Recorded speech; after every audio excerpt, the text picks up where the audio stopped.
Bueno, este video corresponde a los tiempos de la nutrición y a los factores culturales que influyen en la alimentación. Comencemos por definir nutrición. La nutrición se puede definir como un proceso que incluye un conjunto de funciones que tienen la finalidad primaria de proveer al organismo, ¿qué cosa? Energía y nutrientes, que van a ser necesarios para, por un lado, mantener la vida, a su vez, promover el crecimiento y reemplazar las pérdidas que el organismo va teniendo. Y la nutrición se dice que tiene 3 tiempos, que son la alimentación, el metabolismo y la excreción. Cada uno de estos tiempos, a su vez, va a tener su propia finalidad que va a ayudar a que se puedan cumplir esa finalidad anterior que decíamos de la nutrición en general. Entonces, la alimentación, que es el primer tiempo de la nutrición, tiene la finalidad de degradar los alimentos que consumimos en sustancias que el organismo pueda absorber y utilizar. Acá van a estar involucrados los alimentos, por un lado, porque acá en este tiempo lo que hacemos es elegir esos alimentos que vamos a consumir, y también está involucrado el aparato digestivo. Esa transformación que van a tener los alimentos en sustancias absorbibles y utilizables se van a dar todas a través del proceso digestivo. Volviendo a lo que es la selección de los alimentos en este tiempo de la alimentación, vamos a ver que también pueden intervenir profesionales de la salud, porque puede haber un médico que indique un cierto tipo de alimentación, y eso se hace a través de la prescripción, que se utiliza un método que es la fórmula sintética, y luego esa prescripción se traduce en alimentos a consumir en una lista diaria de 24 horas a través de la fórmula desarrollada, que es la realización del plan alimentario propiamente dicha que hacen los licenciados en nutrición. Y todo esto es la etapa extrínseca, que se llama de la alimentación. Ocurre por fuera nuestro. Una vez que nosotros empezamos a digerir los alimentos, eso ocurre en la etapa intrínseca. Esta etapa extrínseca se la llama también etapa voluntaria, porque nosotros elegimos voluntariamente los alimentos o elegimos consumir lo que el médico prescribió y el nutricionista realizó.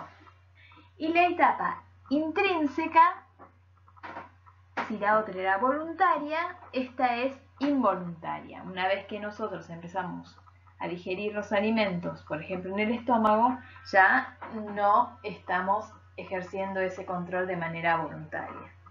Entonces, el primer tiempo de la nutrición, que es la alimentación, va a tener la finalidad de degradar los alimentos que consumimos en sustancias que el cuerpo pueda absorber y utilizar.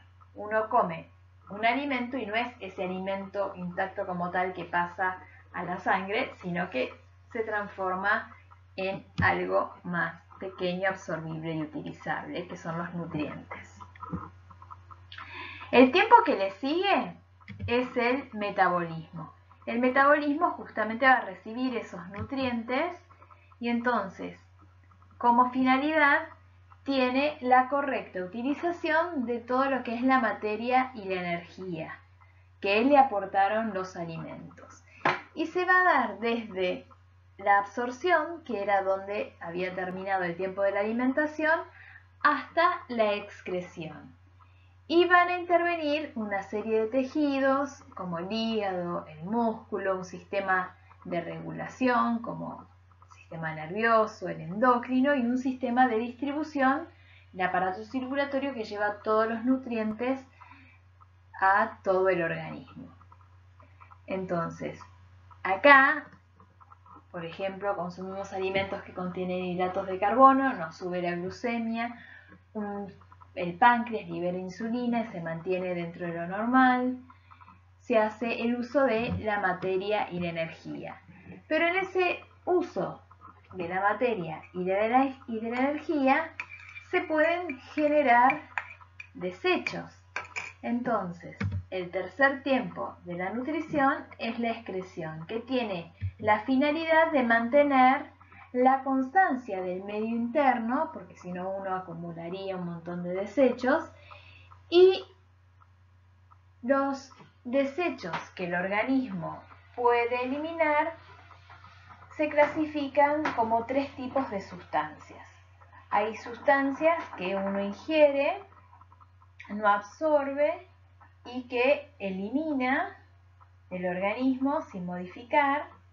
Un ejemplo de estas sustancias que ingerimos, que no absorbemos y que se eliminan, por ejemplo, a través de la materia fecal, es la fibra.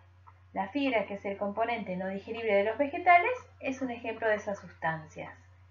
Después hay otras sustancias que uno las ingiere, las absorbe, que los tejidos captan de acuerdo a sus necesidades y una vez que alcanzan la saturación de los tejidos, ese exceso se elimina sin modificar como tal, por ejemplo por orina, y eso sería la vitamina C. Y después, el tercer tipo de sustancias, que son aquellas que se ingieren, se absorben, se utilizan en el metabolismo y que en esa utilización generan desechos que se tienen que eliminar, son por ejemplo los productos del metabolismo proteico. Entonces, la nutrición, como ven, no se puede usar como sinónimo de alimentación porque la nutrición es un proceso más abarcativo. La alimentación solo implica el primer paso dentro de ella. Por suerte, en la nutrición normal, todos estos pasos o todos estos tiempos se dan sin inconvenientes. Pero puede ser que, por ejemplo, una persona tenga una fractura de mandíbula. Entonces, esa persona se le va a tener que modificar justamente la alimentación el primer tiempo porque hay que adaptarle la consistencia a esa mandíbula que tiene fracturada.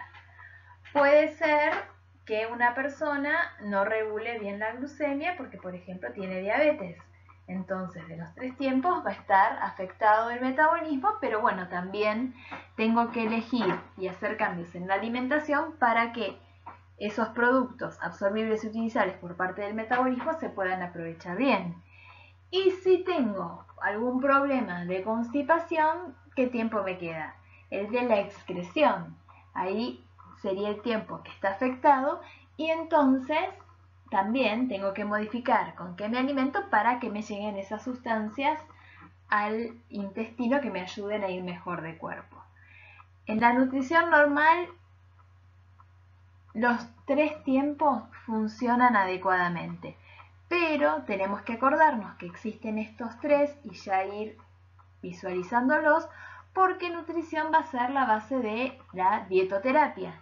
Y la dietoterapia es la adaptación de la alimentación, la adecuación, mejor dicho, de la alimentación a la patología que puede llegar a tener el paciente. Entonces, uno va a tener que ir adaptando de acuerdo a qué tiempo de la nutrición o tiempos esté afectado, porque puede ser que tenga la mandíbula rota, sea diabético y esté constipado, las 3 cosas.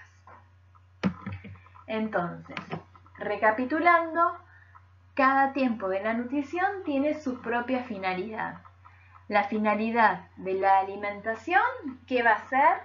La degradación de los alimentos que ingerimos en sustancias que se puedan absorber y utilizar. ¿Utilizar por quién? Por el metabolismo, que justamente la finalidad del metabolismo es la correcta utilización de esa materia y energía. Cuando se usa esa materia y esa energía, se generan desechos que se deben eliminar para mantener la constancia del medio interno, y esa es la finalidad del tercer tiempo, que es la excreción. Si ahora usamos la definición de nutrición que da el doctor Pedro Escudero, que es el pionero de la nutrición en Argentina y Latinoamérica, él la define como el resultado o resultante de un conjunto de funciones que son armónicas y solidarias entre sí, que son estos tiempos que veíamos que uno se ayudaba a cumplir al otro, y que tienen la finalidad de mantener la composición e integridad normal de la materia y conservar la vida. Después tenemos otra definición. Las otras definiciones que mencionamos antes de Pedro Escudero y la anterior tenían más que ver con lo biológico. Acá lo que estamos viendo es una definición de la nutrición en sí como ciencia. ¿Qué va a estudiar esta ciencia? Va a estudiar, obviamente, los alimentos y los nutrientes que contienen y cómo interactúan estos en función a si la persona está sana o enferma, cómo son sus procesos de digestión, absorción, utilización y excreción de las sustancias alimenticias, que hasta acá coincidiría con las definiciones anteriores. Nada más que acá también se tienen en cuenta aspectos económicos, sociales, culturales, psicológicos, que también están relacionados con los alimentos y la alimentación. Tanto es así, esto último que decíamos de la ciencia que estudia también todo lo que tiene que ver con aspectos económicos, culturales, que uno puede entonces también preguntarse por qué comemos lo que comemos y no otra cosa. ¿Por qué de entre todas las cosas que podrían ser potencialmente comestibles, elegimos ciertas cosas para comer y no otras? Bueno, eso tiene que ver con distintos factores que contribuyen a conformar nuestros hábitos alimentarios, que por un lado pueden ir desde lo que es la geografía y la historia de los lugares en donde vivimos, la agricultura que se pudo desarrollar, la economía y la tecnología empleada, el clima, y por otro lado, más cercano a nosotros todavía, cómo es los hábitos que se pueden instituir desde la escuela a la que asistimos, la familia en el hogar al que pertenecemos, las tradiciones, las religiones y fundamentalmente la cultura.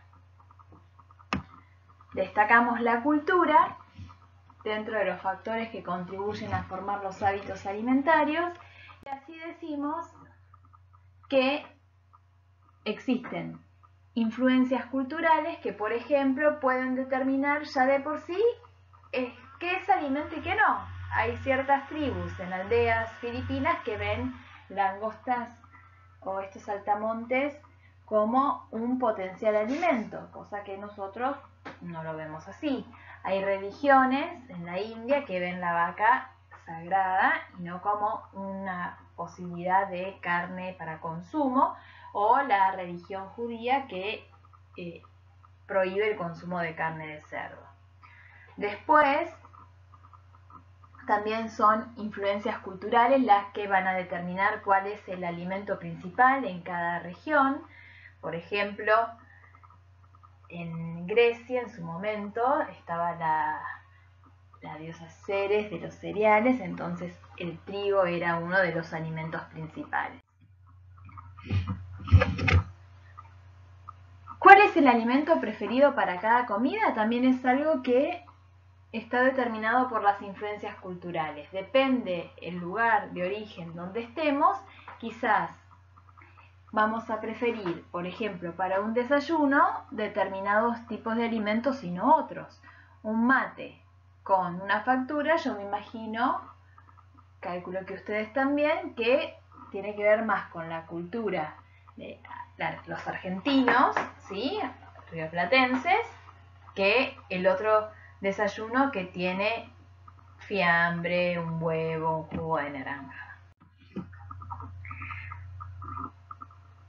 Otra influencia cultural con respecto a la alimentación es la que determina cómo y cuándo se comen los alimentos. Y esto está relacionado con la comensalidad, todo lo que está en relación al acto de comer. En las sociedades de consumo, donde se trabaja hasta cierto horario, se corta para comer y se vuelve a trabajar sin posibilidades de volver al hogar, quizás uno tiene una comensalidad más individual, elige lo propio, lo come a lo sumo charlando un poco con otro, pero no comparte mucho más. En cambio, hay ciertos lugares donde uno tiene la posibilidad de reunirse en familia y en esas instancias también es donde se transmiten estos hábitos alimentarios, se enseñan pautas de buena conducta, de solidaridad, se transmiten recetas, ¿sí? Siempre está bueno rescatar el tema de la comensalidad, aprovechar el momento de las comidas para el encuentro y el diálogo con los otros y que se transmitan hábitos alimentarios que sean saludables. Otras influencias culturales van a ser las que, por ejemplo, determinen cuáles son los alimentos o qué alimentos son los más apropiados según las ocasiones. ¿Sí? O sea, ¿qué hace pensar que si yo digo pasta, qué día de la semana uno piensa? Me imagino que todos pensaron, o gran parte pensó el domingo. Si veo una torta que tiene velas, ¿qué ocasión está ocurriendo? Es un cumpleaños. Si veo un pan dulce, seguramente estoy por la Navidad, y si veo una torta de este estilo, es una fiesta de 15, si tuviese los noviecitos sería un casamiento. Bueno, ¿y por qué esos alimentos son los más apropiados para esas ocasiones? Fueron influencias culturales que fueron determinándolas. Todo esto que vimos así, más o menos de una forma rápida, lo van a poder encontrar en la bibliografía, que son los libros de Laura López y el compendio de nutrición normal de Brusco.